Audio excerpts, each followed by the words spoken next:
The Rebel Capitalist Show. All right, guys, it gives me a great deal of pleasure to welcome back to the Rebel Capitalist Show, one of my favorite people on this planet Earth. Wow. She is absolutely amazing. She is my great friend, Lynette Zang. Lynette, welcome back to the Rebel Capitalist Show. Wow. Well, back at you, George. You're one of my favorite people, too, and I'm very happy to be here today. All right, so usually I tell the people I interview to go over a quick background. Nobody needs to know your background. They all know who Lynette Zang is. So let's go right into the good stuff. I was just glancing at your YouTube channel. I saw you've got some recent videos you have. The titles looked amazing. They looked really, really cool. A lot of the things that I've been thinking about myself. So the first thing I'd like you to explain, and I'm going to read right off my notes here, is your thumbnail in the video was talking about the IMF credit score. And I know you've really studied the IMF extensively. Mm-hmm. So can you go over what you were talking about in that video, and let's just go back and forth on it. Okay. Well, what I'm really talking about is the way they're setting up the whole digital system that really enables them to have a lot more control on what the individuals can do, because right now we're separated, right? The IMF does everything through the banks. But when they're moving, as we're moving forward and moving more into this digital age, well, then they're going to have absolutely direct access to the individual. And they're going to definitely monitor that and control that access, but that also enables them to control how the individual moves forward, whether it's financial or it's with anything else. So that's what I'm really referring to in there. And additionally, the IMF looks at different countries and gives them a different credit score. Yeah, right. So in their lending facility, that gives them more control there as well. So how do you think they'll take control over the individual? Do you think they'll do that by introducing a digital SDR, and then that will be a medium of exchange, or how do you see it playing out? Well, keep in mind that what's happening right now with roughly, and I'm going to be diving into this more next week, okay, on a global basis, you have the global central banks all examining or converting or working on converting their currencies into digital currencies, which would then translate into the IMF basket. Right. Right? And it makes it, once everything is really digital, it makes it much easier for the IMF to control the weighting and who is in that basket. So where the Fed would actually have the direct control to the individuals, the IMF would have the direct control over the central banks. Right, got it. Right? So easy to translate policy, much easier than the current system. Yeah, right. I did a video the other day where I was reading a blog post from Christine Lagarde. Oh. And this is when she was head of the IMF, so a couple years ago. And she was talking about how in the future, the person that goes to the store and buys beer and pizza through the algorithm, through AI, we could find out that they have a higher default rate on their mortgage compared to the person that goes to the store and buys organic broccoli and spring water, implying that with that data, we could charge or know the perfect interest rate to charge the person that buys beer and pizza, or we could charge the person that buys the broccoli and spring water, or whatever we deem appropriate, we being the global elite, we could charge that person a lower rate of interest. What do you think about that? I think that's called nudging. Right. And that's really a lot of what we're talking about here. Yeah, it's giving the IMF and giving all the central bankers, because the IMF is every central banker and every treasury head, Right. secretary. So that's who the IMF is. So that's how they get that direct control to the individual, and yeah, and nudging you. Or maybe they actually want you to eat beer and pizza because it supports the pharmaceutical enterprises too. Yeah. Right? They've been subsidizing that for a long time, not subsidizing the broccoli eaters. And you know, one thing I've been thinking about a lot that I don't know a lot of people are talking about is the difference between a commercial bank and a central bank from the standpoint of lending. What I'm referring to specifically is a commercial bank is a private entity, or we'll call it semi-private nowadays, but they have a P&L. They have a profit, Yep. they have a loss, and they have a balance sheet. They need to be solvent. They can't have negative equity or they're bust. Whereas a central bank, theoretically, they don't have a P&L. They can issue a loan and they really don't have to worry about being paid back. They have an infinite balance sheet. They can have negative equity. I've heard some people on Twitter, some experts on FinTwit, say there are central banks, in fact, that are still functioning that do have negative equity. So how would that change the dynamic in lending if people were borrowing from the central bank, an entity that didn't have to worry about a P&L? Well, I think we're experiencing that right now, because in essence, we are all doing modern money theory, Right. by just creating this money out of thin air.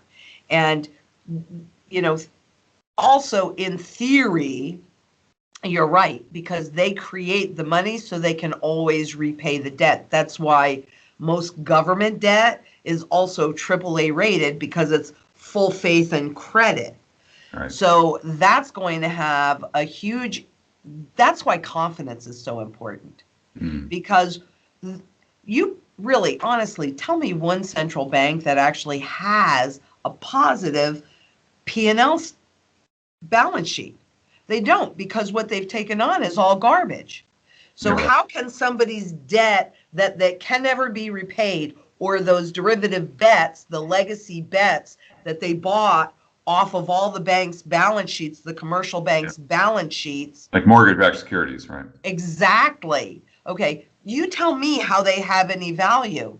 They cannot sell them into the marketplace.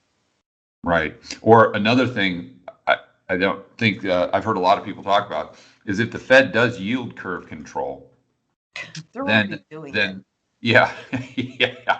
If they explicitly do yield curve control, then almost by definition, they're buying bonds that have a lower yield than the rate of inflation.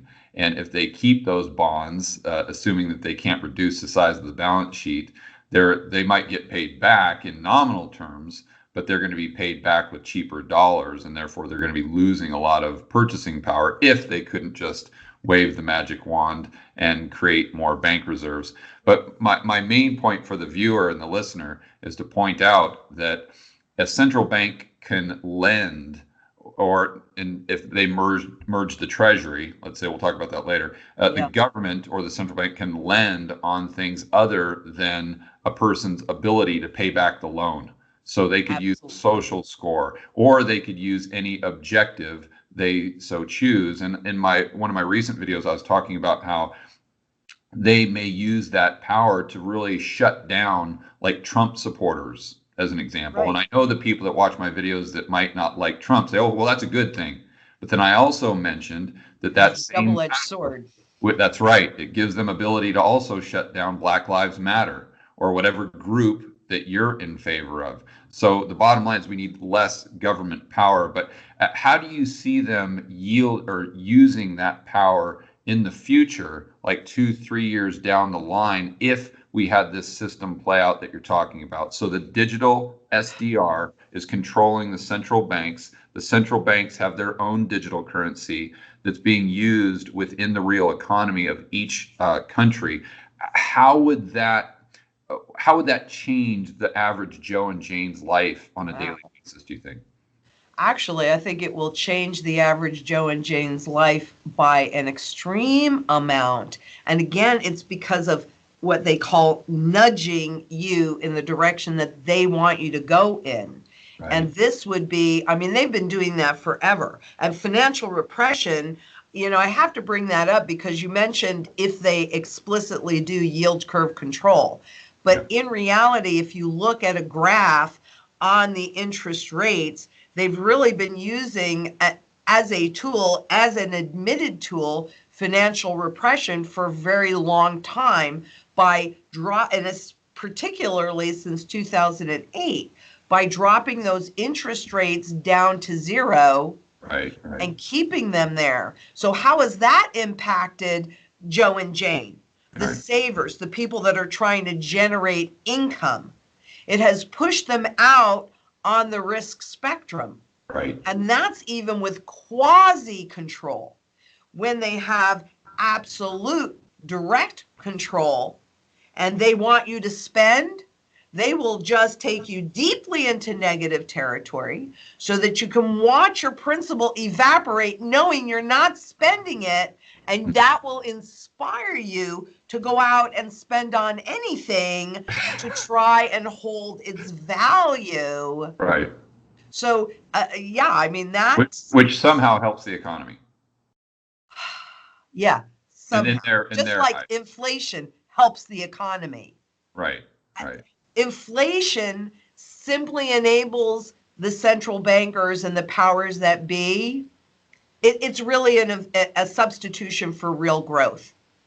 We haven't had real growth in this economy really since 97, which is when we peaked out on that debt. If you look at the monetary velocity chart, right? Yeah. So 97 was the last time taking on debt actually was truly stimulative to the economy. Because productive debt.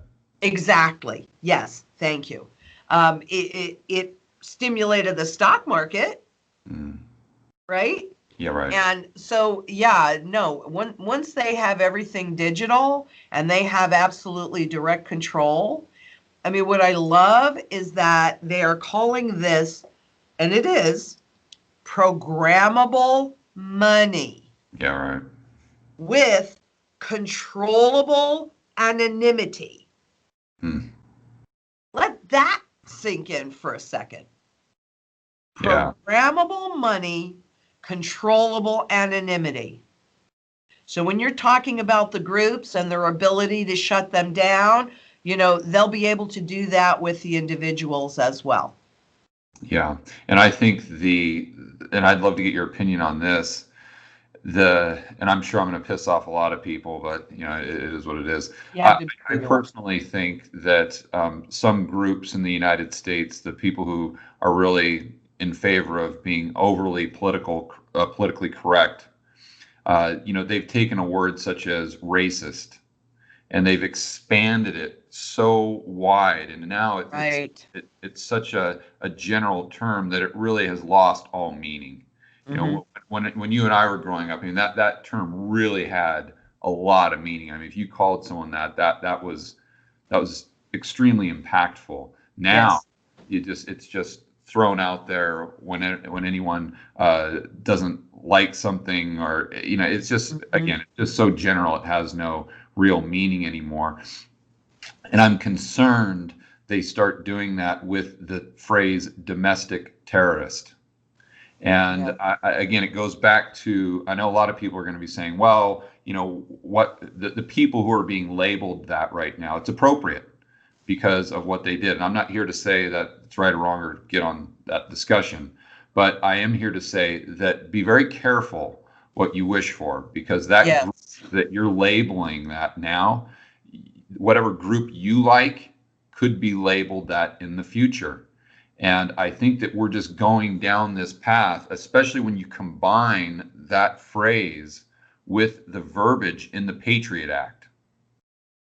That if you are, and I hate to piss off YouTube here, so we'll call it a DT, I'll abbreviate. If you're a DT, then a lot of your rights as an American citizen, due to the Patriot Act, completely vanish. And Yes. like I said, I'm worried that that's going to encompass more and more people according to the political narrative in the mainstream media in the future. What are your thoughts on that?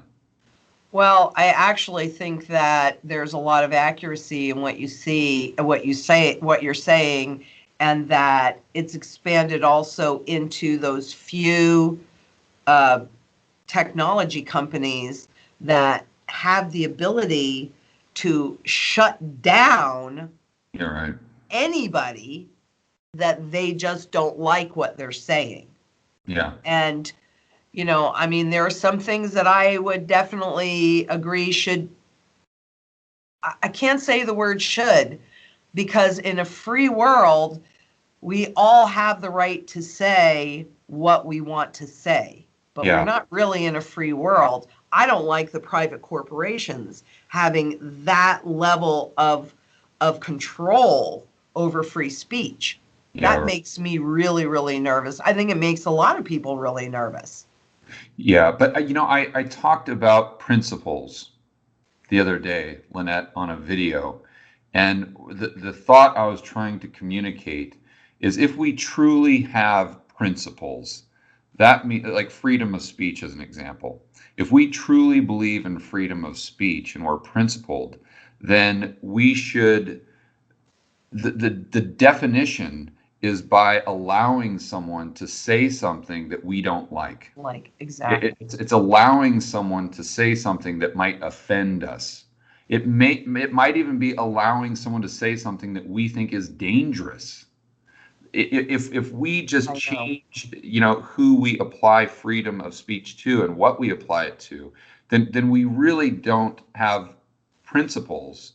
We're just feeding into like this religious tribalism. Do you see that happening around us today? I definitely do. And I mean, I think everybody knows that I would think that most people pay a whole lot more attention to what they say before they say it these days. I mean, certainly we do on YouTube, because we don't want to get shut out of YouTube, right? Because that has the biggest, broadest audience. And so we really do have to pay attention. But I would also say, from a personal experience, I think people can really relate to this too. Without going into too much detail, years and years ago, there was a really rough patch in my family, right? And everybody talks about unconditional, right? But when push comes to shove, what are you willing to do to stand up for those values? Because to me, unconditional means unconditional. Under no condition will I abandon you. Right. Or turn my back on you. I may not like what you say. I may totally disagree with your choices. I may even hate what you say and do. But it's unconditional. And it's the same thing. And I agree with that. Same thing with freedom of speech, yeah. Exactly. It's the same thing. Freedom of speech means freedom of speech. What I really don't like, and the way that I think a lot of things are being used, is to hide the truth. Yeah, right. So much truth is being hidden or wrapped around, well, we're doing this for your own good. But the reality is Main Street is dying. Main Street is in so much pain. Yeah. From all of this stimulus. It hasn't stimulated Main Street. It has stimulated Wall Street. So we have this huge K-shaped recovery. Yeah, right. And that's true on the boots on the ground. And it's true actually in corporations. Larger corporations, larger businesses that have access to Wall Street, they're doing great. Hey, look at their stocks. They're up. Hey, it's the end of January and we're up 12%, 15%, 7%, whatever, right? but the smaller businesses, and certainly the mom and pop that are really the job generator of this world, or this country anyway, they're closing up at alarming rates. Yeah, you see all those big corporations that got bailed out, and I was reading a statistic the other day that 60% of the small businesses that had to close down due to, we'll call it the cerveza sickness lockdown, are closed down forever. Exactly. They're not coming back. There's no V-shaped recovery there. They are gone. Those jobs are gone. Those businesses are gone. And they don't, you can't just create an additional, let's call it 100, 200, 300,000 businesses overnight. That's going to take a long time to come back. And with the regulatory environment or the tax environment, I mean, who knows if it ever comes back. You know, one thing I wanted to have you expand on, and I think this is kind of what you're saying, and I want to make sure people really start thinking about this, because since 1971, or call it since 1981, we've been told that inflation has been relatively tame. And you and I would both agree that the CPI understates inflation. But I was speaking with Robert Breedlove the other day. Real smart guy, and he's kind of I guess I'd call him a Bitcoin enthusiast, but he knows macro too. He's not just a Bitcoin guy. And he made a great point. He was talking about since 1971 or 73, right around there, you see the chart of productivity. Oh, yes. Continue to go straight up. I'm sure you know the chart I'm talking about. I totally do. And then you also see the chart of real wages just kind of start to flatten out. Yeah, if not go down. Go down. And he was talking about the inflation that we didn't see. So the Fed was producing this 2, 3, 4% inflation per annum compounded over time. That we look at that and say, well, that's not too bad. But what that we don't see is the deflation we would have had as a result of the productivity gains. And the deflation would have meant a higher standard of living, and those wages, those real wages, actually going up instead of flat. So I think his whole point, and what I've never heard anyone really talk about this, and I don't think the average Joe and Jane, even the people that listen to our channel, have really thought about it, but we can't measure inflation from 0 to 1 or 0 to 3. I think we have to measure the delta. Right? If we would have had 10% deflation, which would have been a benefit to the consumer, but yet the print is 2% inflation, well, we didn't have 2% inflation. We had 12% inflation, because that's the purchasing power that's being robbed from the consumer. Exactly. And they knew that inflation causes that nominal confusion. So, you know, average wage 9,571. Today, I think it's 52,000 or something like that. And on the surface, you go, well, yeah, I'd rather have that 52,000 than that 9,500. But a family of four could live on one wage at 9,500. And at 52,000, I mean, at 75,000, they're giving you a stimulus check. At 150,000 for two people, you're getting two stimulus checks. Right. Because, and it really, that, you know, it really does go back to the whole design of the system. And in 1971, critically, what the government did was hand over full control of inflation to a private central bank. Yeah, or and they know debt. Yeah, so well, let's talk about that. And before we get into that, I just want to make sure that I'm clear to the people who are watching us that maybe are on the left, that when we are talking about freedom of speech, I'm not just being critical of those on the left. I'm being critical of everybody. Because I think if you turn the tables and the social media companies were banning, let's say, Black Lives Matter or Antifa or something like that, the people on the right would be saying, oh, yeah, good job, social media company. And then the people on the left would be complaining about freedom of speech. So it all goes back to being principled and not being tribal. But anyway, okay, so we talked about, or you were talking about the central banks, the government, and maybe merging the two. So I want to talk about NMT. I want to talk about Janet Yellen being hired or elected as the Treasury Secretary, and what could happen. And you heard her speech the other day, I'm sure, where she's talking about the need to act big. Those were her words, which just basically means more money printing. What are your thoughts about that whole thing and Janet Yellen being the Treasury Secretary? Well, honestly, could they have picked a more perfect person to marry the two sections? They've not really, the central bank, the Fed has not really been independent. That's just a title to make you kind of feel better, but you also can't audit them.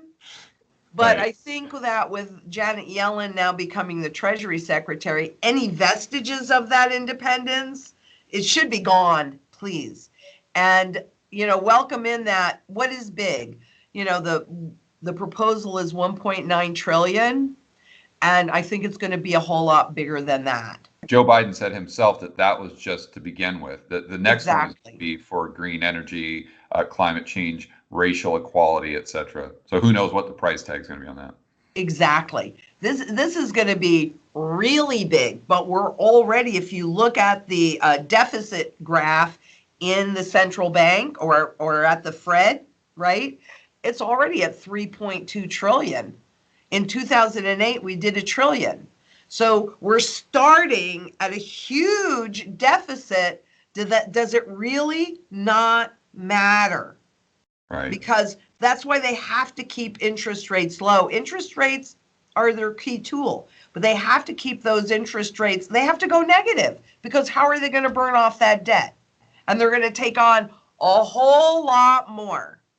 And there's this huge movement through the cities, it seems, for universal basic income, which they're going to have to distribute so that people feel comfortable spending, because that monetary velocity chart is abysmal. It was already worse in 2013 than it was in 1933, and it's a lot worse than that now. So what that really means is that people don't feel secure in their income, and therefore they're really not spending. But if they knew they were going to get, I've heard as little as $500 a month. I've heard, $4,000 a month, and that could be per person because there's not going to be any means testing. But if you knew you were getting $4,000 a month every month, then you're going to start to spend. So the $600 they send, okay, if they send another $1,200, that's one shot. And people saved mostly. Many had to use it for their living expenses. But God, $600 doesn't even cover a month's living expenses. Well, let's assume that everyone's getting $4,000 a month. Let's just say let's say the magic number. What does that do to the stock market? With all these millennials with the Robinhood account buying Tesla, and is that like Mises' version of the crack up boom? Absolutely. And if you look at during all hyperinflationary events, the stock market goes straight up. Yeah, right. But after all, it is denominated in the currency that is going straight down. Straight down faster, by the way. Exactly. So, I've never said it's that I think we're going to have a crash tomorrow. No, they've already committed to supporting that stock market, because that's what the central bank can do. They can just create more debt, more money. The government spends it, but look at how long they've been talking about infrastructure. And I was just looking at this yesterday. When you're looking at a long-term graph on infrastructure spending, it looks pretty abysmal. But they always pull that out and say, well, we've got to have infrastructure spending. So rather than giving it to those that are putting the money in the stock market, why don't you repair the roads and the bridges? Why don't you put more money into the schools and into the general infrastructure and into the energy grid? Right. which Yeah. is I was in ancient. California. It goes back down daily. And that's going to be really, I think, a worldwide phenomenon that we're going to see, even if there isn't an attack on the grid. So, they can say anything they want and it sounds good, but personally, actions speak louder than words. And that's definitely true when you look at central banks and what they're doing for themselves, which is they're buying gold. Yeah, right. Why? It's an ancient relic. Why are you buying it? Yeah. Because they also know what they're doing to destroy the currency. And all of these people that are married to the legal money of the state. Yeah. But that's not as direct as the digital dollar. Lynette, I want to read something real quick. I know the viewer, you're not going to be able to see this, but I just used this in a video I did today, and I want to read it to you because I know you are really going to get a kick out of this. Okay. Well, you know me pretty well now, George. So yeah. Let me. Okay, here it is. This is a blog post from the World Economic Forum. Oh, Our yeah. favorite people, right? And so I don't know if Klaus wrote this or who, but they're talking about Triffin's dilemma, how this can be avoided. And they're talking about how we need to de-dollarize and we need to go onto a global digital reserve currency, which of course they're saying is the SDR. Just like you're saying. So this is what they're referring to. And America's outsized influence over the monetary system reduced. So this is to them would be a good thing. All that is needed is a major reserve currency that is not issued by a national authority. SDR. Now, here's the part you're going to love. Gold was once supposed to fill this role, but it couldn't meet demand for global liquidity, and it isn't a store of value. So I would like them to prove that, because over all these years, if you had an ounce of gold, you could buy a great suit of armor, you could buy a great men's suit, and you can still buy that great men's suit. It is just the opposite. And yeah, you're right. You got me going on that, because much as they say that there's not enough to fill the demand, there's plenty of gold out there. It's just the price at which they have suppressed. Yeah, right. Right? So, I mean, what garbage. And of course they're going to go there because gold is invisible and private, and it runs no counterparty risk. So you hold it, you own it outright, and you can move an awful lot of wealth in a little teeny package. Right. Digital, well, you can transfer a whole lot of wealth almost invisibly, like inflation did on the currency. Once we're all digital, they have full control. They can eliminate its value and hit your principal just like that. And there's not anything, if that's where all your wealth is held, there's nothing you can do about it. Yeah. Wow. Yeah, not surprised. They always make these kinds of stupid statements that it's like, and back that up. Yeah, and I took it out of context. I didn't want to read the whole thing, but if you read the whole article, what they're implying about gold is that it couldn't meet the market's demand for a store of value, and which is, again, is the complete opposite. The market has been choosing gold as a store of value for the last 5,000 years. I mean, it's like, really good point, George. It's just absolutely amazing. One thing I've been saying in my videos recently, and this is to your earlier point, talking about the stock market just going up, but the value of the dollar going down. I've been talking about a stock market crash, but the question that I've been asking is, does the stock market crash down or does it crash up? Because we think of a stock market crash as it going down by 50%, down by 90%, down by whatever. But it can actually crash up. And I used a chart I think you get a kick out of from the Venezuelan stock market. And if you look at a chart, what's funny is from 2013 to I think 2017, it does this parabolic kind of exponential growth curve. But then in 2018, it comes all the way back down to 1. Yep. So you ask, well, what on earth happened then? And here's what the central planners in Venezuela, this is the brilliant, clever solution they came up with. Their stock market went from 100 in 2013 to 10 million in 2017, 2018. And they saw that it was just going up by, call it $1 million a day or 1 million bolivars a day, and that this was a big, big problem. And it showed how bad the hyperinflation was in the country. So their solution was just from that point moving on, they just divided the stock market number by 10 million. And there you go. Problem solved, Lynette. So the stock market went from 10 million all the way down to 1. The problem is within another year or so, it was all the way back up to 100,000, which if you do the math means that it went from 100 in 2013 up to 1 trillion in, call it, 2019. That is an example of exactly what you're talking about. Yes. The stock market crashing up. And yes, and I would say first it crashes up and then it crashes down. Yeah. And that is how they reset everything, except that they don't change behavior. They just change the way they account for all of this behavior and call it good. And they've done the same thing, George, with derivatives, right? We know derivatives caused the 1998, we almost had, that was long-term capital management. And by a hair's breadth, the world was prevented from seeing the crash in the derivative market that almost took the whole world down.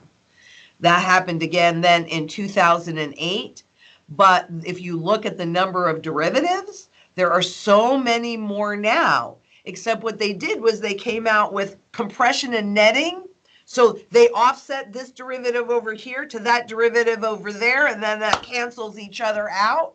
Right. And it's still higher than it was in 2008. And now it is completely integrated throughout the stock market. Yeah, Throughout right. the ETFs. And hey, they have programs showing people how to do these derivatives. But those derivatives have nothing, they're just a bet. There's nothing substantial underneath them. So, you know, I mean, this next derivative, because that's what I think is going to tip us. It could very well be the interest rate derivatives, because that's most of the market anyway. Yeah, yeah. But I don't, when that piece explodes with their balance sheets and the government balance sheets where they are, I mean, how much confidence do you think the public is really going to have in them this next big crisis? I don't think they're going to be able to. What do you think happens to gold in that scenario, Lynette? The kind of this everything that we're talking about with the inflation, with the SDR, with what I think what you've called a monetary reset with these derivatives.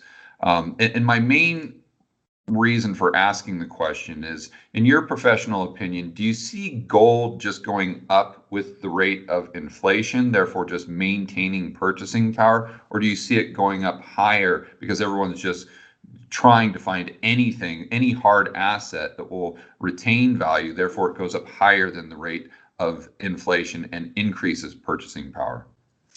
Well, for one thing, that is monetary. That is monetary. Gold and silver are both monetary at their base. So if we're having a crisis with the money, which we are, then you want money that holds its value. And it doesn't hold its value because I say it holds its value. It holds its value because it has the most functionality of any asset that's out there, period. And I say that because I don't know why people don't talk about this more, but it's used across the entire economic spectrum. So it's used in manufacturing, it's used in the monetary system, it's used in art, it's used in food, it's used in medicine, every single aspect of the global economy, which means that it has the broadest base of buyer. So when you were talking about market demand and all of that before, it has the broadest base of demand. Yeah. Tell me one other asset or instrument that does that. because I can't figure out one of them. So that's why it's the true flight to safety asset. And that's why global central banks have been accumulating it like crazy, because as the rest of the system implodes, then there is a true flight to safety. But my concern my concern never has been whether or not the stock market's going to go up or it's going to crash. Ultimately, it will crash. But right now, while people still have confidence in those dollars. Yeah. And they are expanding the programs to get the naive public involved in their fiat game. That's a big one. That is something that happens before every single stock market crisis, is that the buyers brought it out and go from the people at the top that know what's going on and they're doing all of this trading. The more you have the public participating, and especially in the way that they're participating, once they get the naive public fully involved and they have that digital dollar ready. I think the only reason why we have not yet made the transition is because in this country, China's already running tests. And I think it's interesting the way they're running the tests, which is by giving people digital yuan. Okay, here you go. Go spend it, right? And so that's the way they're going to do it. That's why they set up the Fed Now accounts, last October, when they were running the tests for the 80 trillion in derivatives, which failed. And we know that it failed not because they let it be visible to us, but because they postponed that interest rate LIBOR transition on most of it for 2 years, 2023. But 2023 is also the year that the Fed anticipates having the digital dollar ready. So why did they set up all these Fed Now accounts and make these huge announcements for something that they're not going to be ready with for 2 years? Why? I can't really figure that one out. Can you? Well, I don't know what their rationale was for it at the time. I just know that what we've been seeing as far as the narrative that's been coming out of the Fed, the politicians, the IMF, the World Economic Forum, is all moving in the direction of more money printing, merging the balance sheets, combining the government with the central banks, and creating more of these digital currencies that are not decentralized, but quite the opposite. Right. They're centralized and controlled. Now, if the Fed Now accounts have something to do with that, I don't know, but I wouldn't doubt it. Right. Now I think everything they're doing is moving that direction, especially if they want to introduce negative interest rates, like you were saying before. And that's pretty much the only way to do is ban cash and go that route. So everyone's purchasing power is in the system. Absolutely. But, I'll tell you some of the things that I've been thinking about as I've been working on this one piece, especially. Yeah. And if you remember, when the Fed first came into play, 1913, they allowed gold and the new Federal Reserve note to run simultaneously and be interchangeable, right? So that people didn't realize that anything had changed, when in reality, everything had changed. Yeah. And the real value of that $20 gold coin, because of all the new money that they printed. Remember, first it was 1-to-1. Then when the Fed came in, it was 2.4-to-1. Mm-hmm. Okay. And then as this whole evolution occurred, it was much different, and it got broader. But I think what's also happening, and I think part of what's happened with cryptocurrencies and bringing in the digital currencies, right? Yeah. And cash. They know that if they immediately ban cash, that it's going to be obvious to the public that something has changed. Mm-hmm. They want you to volunteer it. So if you look at the Fed's or the Bank for International Settlements monetary flower, money flower, you can see where they will allow all of these things to kind of run simultaneously. Now, that's just all fact. Everybody can find it. My opinion is for a while.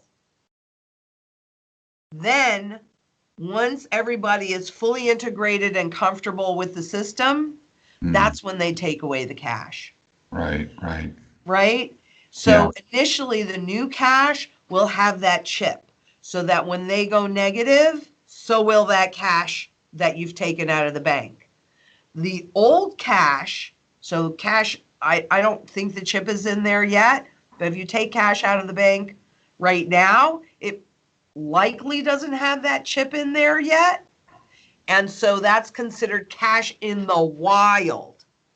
So even though through inflation, that's going to lose all of its value, initially, before people really understand what's happening with the hyperinflation, that cash will have more value. And the cryptos too might have more value in nominal terms.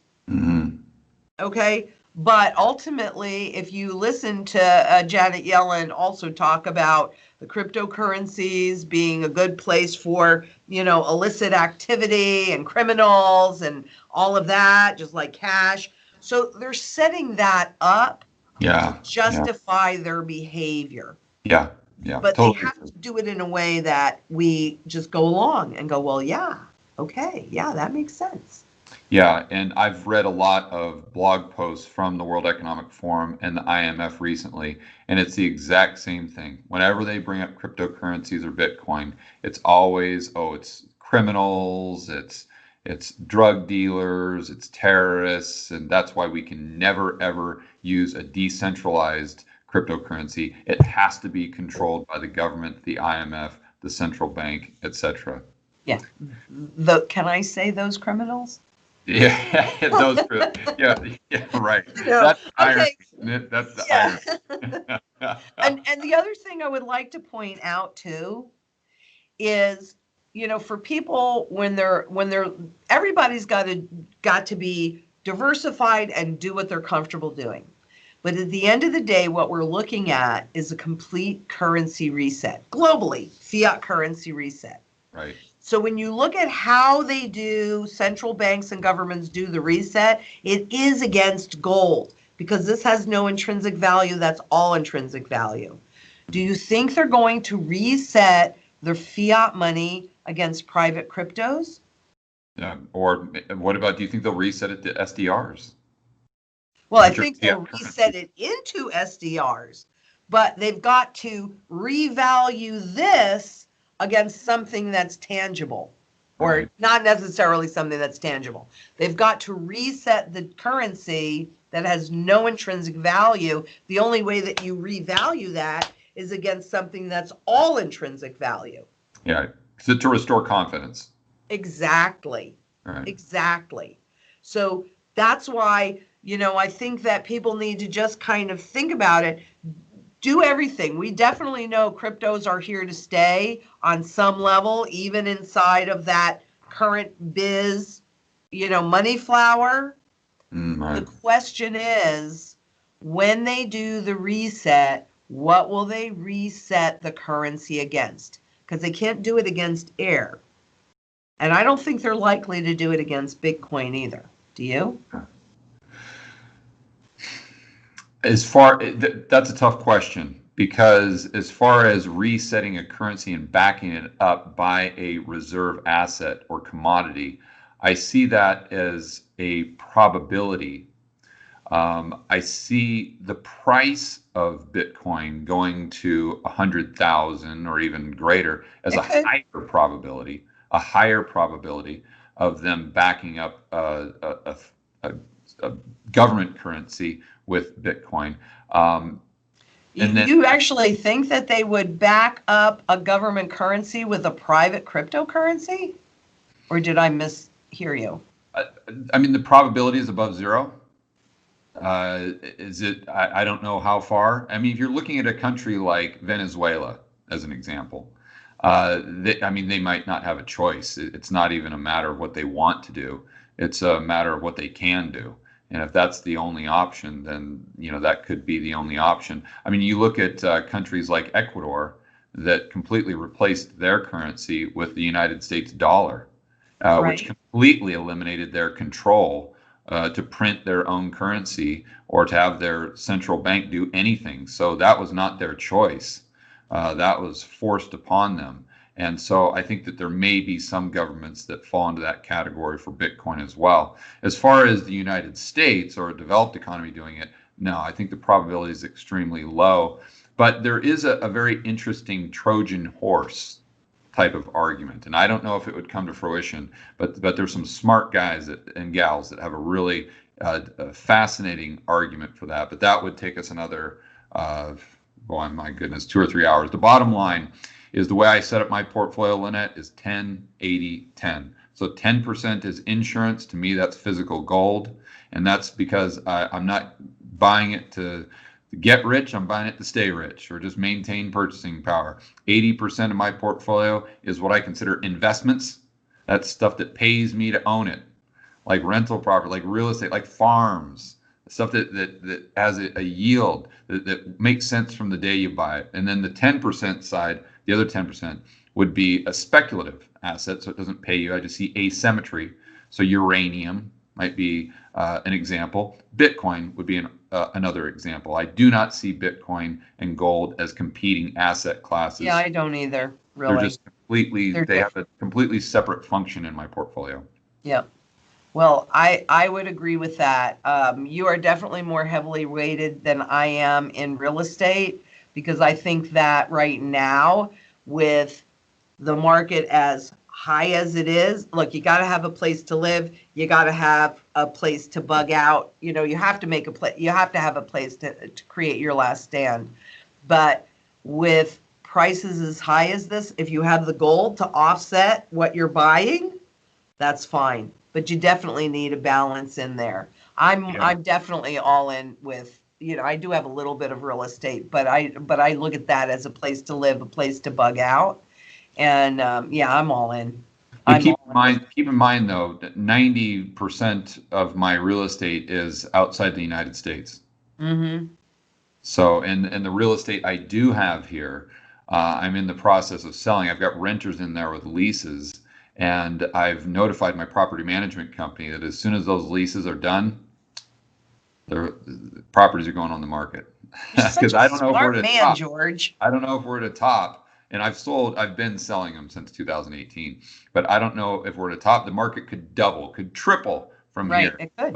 But my core investment philosophy is don't try to time the market. Don't try to figure out where the prices are going. Just ask yourself if it's cheap or if it's expensive. If it's cheap, buy it. Buy it. If it's expensive, sell it. Sell it. There you go. That's perfect. That goes to the fundamental value that I talk about all the time. And so if you're looking out in that universe, what's cheap, George? Gold and silver. Dirt cheap, because a rising gold price is an indication of a failing currency. Yeah, especially when you compare it to the M2 money supply. Voila. I know we've got an hour, Lynette. Do you have another 5 minutes or so? For you, absolutely. Okay, cool. Because one thing that we never really talk about, I never talk about on my channel, I know you talk about it a bit, is kind of this self-sustainability. Yes. And I always talk about a plan B is maybe having an RV and a diesel truck in your driveway that you can just kind of head up to the mountains if it hits the fan or if we get some social unrest, or maybe having a second passport or a bank account overseas, maybe a visa or something like that. Mm-hmm. But you talk about just getting a piece of property and farming, solar, wind. We've talked about properties that you might purchase that fall into that category. I've been over to your house several times, which I might add is right in the middle of Phoenix. I won't mention where, but it's in an urban area. You've got a big lot, and you grow more food there than, I mean, it's like a Whole Foods times 10. I mean, she's got every single fruit tree you could possibly imagine, every vegetable. She has tilapia growing in her swimming pool that she turned into a pond. She has chickens, she has quail, she has ducks. She has, I mean, she could feed like half of Phoenix with just her property. So explain to us kind of why you think that could be another plan B that people might want to consider. Well, really, because I feel you need to be as independent and self-sufficient as possible. That doesn't necessarily mean individual, because, you know, as you stated, people do come over here and help out, etc. So it's community as well. But that goes to everything, because food becomes the single biggest issue as we go, for most people, as we go through this transition. And I think even now we see that more people are dying from starvation than they are from the coronavirus. So you want to make sure that, and I started it because I believe my research, I wanted to feed my family, which my extended family was maybe about 20 people. But I don't really know how to do things in a small way. Yeah, you could feed 200,000 people. I don't know that it's that big, but I really know that I need to be able to feed as many people as I possibly can. And so I've always focused on creating production. But it's also water. I mean, I'm in Arizona, we're in drought, but still, you can't live without food and water. You can live without a lot of other things, but you've got to have food and water.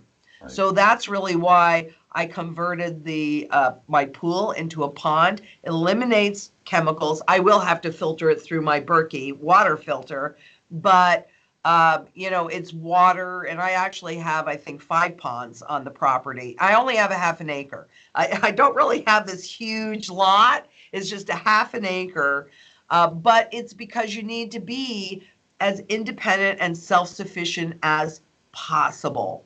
Yeah. Because as we saw in March and April, the grocery, and actually, didn't we see that again? Did you send me pictures, Jacqueline, of grocery store shelves going bare, right? The supply chains are broken, right. Whether that's food or there was something. Oh yeah, I need a little paring knife.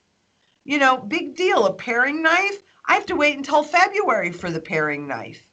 The supply chains are broken. They did not get fixed between March and now. So it should be really clear to people that they need to be able to meet their as many needs as they possibly can, or come together as a group, like you mentioned, somebody coming over and helping. Well, you come over, you help, you harvest, you know, you take home food. And if there is unrest, I mean, there are things I can control and things I can't control. Right. What I can control is showing up and doing the work. So I specifically put in what I call a food hedge around my property, so that if somebody is walking by and they're hungry, they can pick a pomegranate, they can pick a pear, they can pick some food, and I'm hoping that they'll come back the next day to get more food rather than destroying the tree that's giving them food. Yeah, but right. I mean, that I can't really control, but I can control showing up and doing that. So it's food, water, energy, security, barterability, wealth preservation, community, and shelter. Yeah. That's my mantra, because those are the things that we all need. I have a lot of medicinal plants in here to help, you know, if you get sick, because, hey, you know, if you need something, that may or may not be available to you. And right. Certainly when we're in hyperinflation, pharmacy shelves also go bare. So I have attempted to do everything that I could, and people know, you know, I'm telling everybody, look at your holes. We had a little taste of what it's going to be like in March and April. What did you hear yourself go, wow, I wish I had that, or darn it, right? Make sure that you fill those holes in. For me, it was not a big deal because of all of the food and everything. And so maybe I didn't get to eat avocados for a while. That's okay. I didn't go hungry. I had really good, fresh, nutritious food. But my hole was the bug out. That's where my hole was. I didn't have someplace off grid to go. So I've been working on getting that plugged. It's been a little challenging, but I'll get it done. I promise. I will get it done. So, so It's the last thing you need to provide for people, Lynette, is you need to plant a toilet paper tree, because well, that's the biggest problem people had back in March and April. too true. Jacqueline was one of them. She called me up, freaked out because she didn't have toilet paper. And I'm like, don't worry about it. And what did I give you for a gift this year at the holidays? Toilet paper. I give everybody, and paper towels. I give everybody toilet paper and paper towels and tissues and those kinds of things because we all need them. But actually, grape leaves would work great for toilet paper. So you can plant grapes. There's your toilet paper tree. You already got it figured out. I totally have that figured out. Yes. All right. Well, we have got a huge announcement for everyone that stayed to the end of the video. So Saturday, January the 30th, just so happens to be my birthday. Oh, they come every once in a while. And I rented a venue in Old Town Scottsdale. I rented the entire place, the whole bar. It's a wine bar, whiskey bar. It's ours for the night. We've got live music, and I've got a few very special guests that are going to be there. We're going to do kind of a meet and greet type thing, and it's limited to the first maybe 100, 120 people that RSVP, and we'll put a link to do that right in the description below. But Miss Lynette Zang herself is going to be one of my special guests. She is going to be there. So if you want to come have a beer or a cocktail or a glass of wine with myself and Lynette, maybe a couple other of my friends that you might recognize, enjoy some conversation with other like-minded people, and enjoy some live music, definitely check out the link in the description below, and hopefully we'll see you next Saturday. Lynette? Be fun. Are you ready for this? Be wearing a mask. Yeah, well, yeah, I've rented the whole venue, so yeah, you can wear a mask. You can not. It's going to be completely up to the people there. It's their choice, like I feel it should be. So we're going to have a lot of fun. And Lynette, as always, thank you so much for your time. Loved the conversation, and I can't wait to do it again. Where can people go to find out more about you? Well, I have a YouTube channel too, so ITM Trading. If you just go in there. And also on our blog, so itmtrading.com, and they can even call us 888-696-4653, because really, you know, we're all like a big family, and I'm glad that you're part of our family.